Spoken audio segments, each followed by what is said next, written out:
अंधेरे का रहस्य, स्कूल गर्ल्स हॉस्टल की डरावनी कहानी। हर शहर में कुछ ऐसी जगह होती है जिनके बारे में लोग कानाफूसी करते हैं। कुछ कहानियां सच होती है, कुछ महज अफवाहें। लेकिन इस स्कूल गर्ल्स हॉस्टल की कहानी, जिसे लोग शापित हॉस्टल कहते थे, वह अफवाह नहीं थी। हॉस्टल का रहस्य। सौम्या, प्रिया, निधि और रितिका, ये 4 लड़कियां कॉलेज की पढ़ाई के लिए शहर के सबसे पुराने गर्ल्स हॉस्टल में रहने आई थीं। यह हॉस्टल अंग्रेजों के जमाने का था, जिसकी दीवारों पर अब वक्त की छाप पड़ चुकी थी। हॉस्टल के बारे में कई कहानियां प्रचलित थीं, लेकिन लड़कियों ने उन्हें नजरअंदाज कर दिया। रात के 12 बजते ही हॉस्टल में कुछ अजीब घटनाएं होने लगती थीं। कभी कोई दरवाज़ा खुद ब खुद खुल जाता, कभी गलियारे में किसी के चलने की आहट सुनाई देती, लेकिन जब देखने जाओ तो कोई नहीं होता। एक दिन निधि ने साहस जुटाकर वार्डन से इस बारे में पूछा। वार्डन ने बस इतना कहा, बेटा, जो चीजें दिखती नहीं, उनसे जितना दूर रहो उतना ही अच्छा है। वह कौन थी? रात के 3 बजे सौम्या की नींद अचानक खुल गई। उसे लगा जैसे कोई उसके कमरे के बाहर खड़ा है। हल्की रोशनी में उसने दरवाजे के नीचे किसी की परछाई देखी।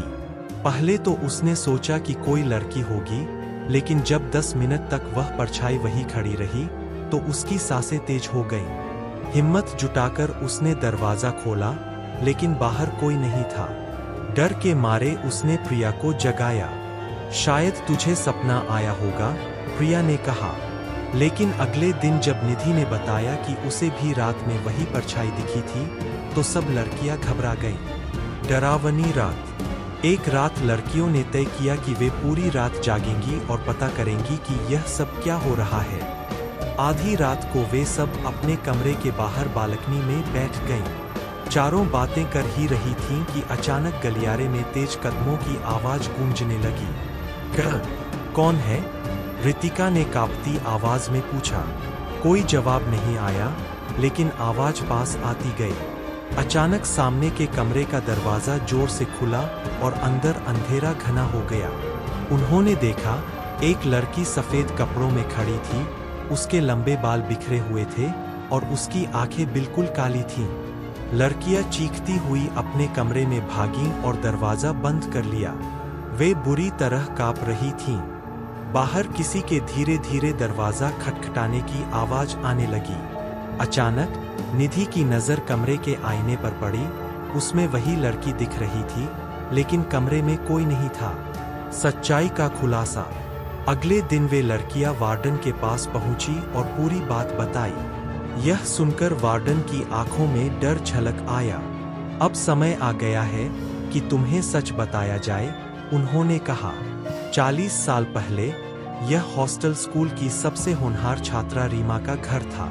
लेकिन रीमा की एक रहस्यमय मौत हो गई थी। किसी ने कहा कि उसने आत्महत्या की थी, तो किसी ने कहा कि उसकी हत्या हुई थी। लेकिन वह लड़की कभी हॉस्टल से बाहर नहीं गई। उसकी आत्मा आज भी यहाँ भटकती है।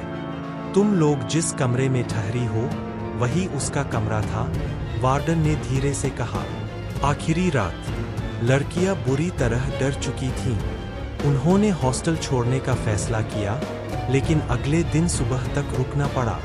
उस रात वे सब एक ही कमरे में सोने की कोशिश कर रही थीं, लेकिन अचानक कमरे का बल्ब जलने बुझने लगा।